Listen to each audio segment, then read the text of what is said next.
Hi, it's me again with Corel Tips and Tricks. Not saying you'll ever draw this, and I just realized I've got a couple of errors in it. I'm going to show you the difference between the Smart Fill tool versus the virtual segment delete key. So we're going to draw this. I'm going to take a rectangle. Doesn't really matter what size, and I'm going to hit P. I'm going to take my shape tool, and I'm going to grab one of the nose and go inwardly. So now I have that shape. I'm going to take that shape. I'm going to go to effects and contour. I'm going to contour the inside a 1/2 inch 5 times, and we get that. Now, go up to object and break contour apart, but then I'd go to object and group it together or Control G. It's in the center of the page, so I can go Control D and rotate it 45 degrees. We really only have to do that many, but I'll go ahead and finish it like that. Now, we'll actually bring this in so we can kind of, I've only done this once, so I can kind of remember what I did. I didn't take the outside line. So there's many variations you could do of this. So I'm going to start with the inside line, and I'm going to have to zoom in here to just a second, but I want to go to like down in here. So I'm saying, and this is what I like about the Smart Fill tool. Well, first of all, let me back up here. The main thing I wanted to show is I would take this, let me move that out of the way, and group this together, Control G. It'll save you a lot of time later. So we're going to take the Smart Fill tool, go on that second pattern, and after I get so far down, I'm going to go to the next. See, there's some little bitty pieces that you could cut out with the virtual segment delete key, or you could just fill them in with the Smart Fill tool. And then once we weld them, they'll be there.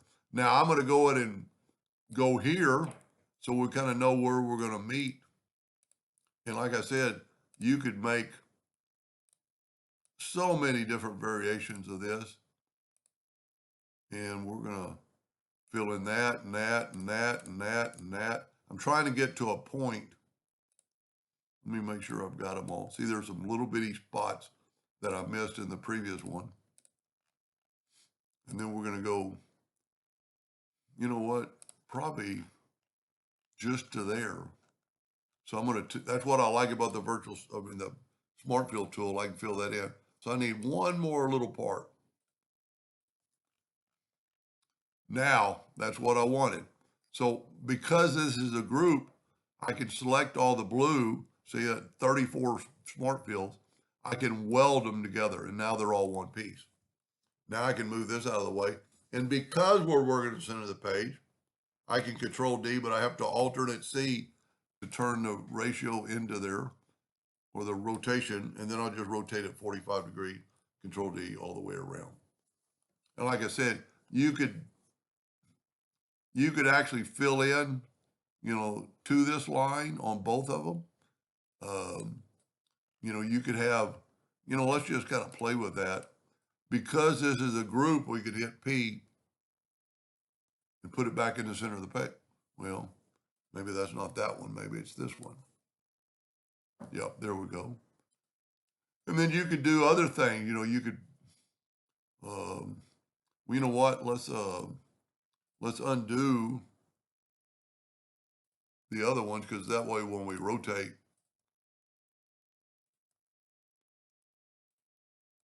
we'll see where we go. Well, you know what? We kind of need that one. So you could take the Smart Fill tool and fill in that. I got a little leak. Either that or I hit it wrong. So you could fill in other spots and then take this one away. Whoop. Take this one away. I jiggled something, so I'm going to back up, take that one away, take these. Well, you know what? I'm going to have to take that and take the Smart Fill tool and just add that. Now let's weld that. And now let's go Control D, alternate C, and rotate it 45 degrees and see how different it looks. But you could do more. You could do less. Let's take away that. And that really, they look different. They are different. Let's go ahead and group that together. Put the black box on both of them. I mean, look at the difference just by adding that one little cube.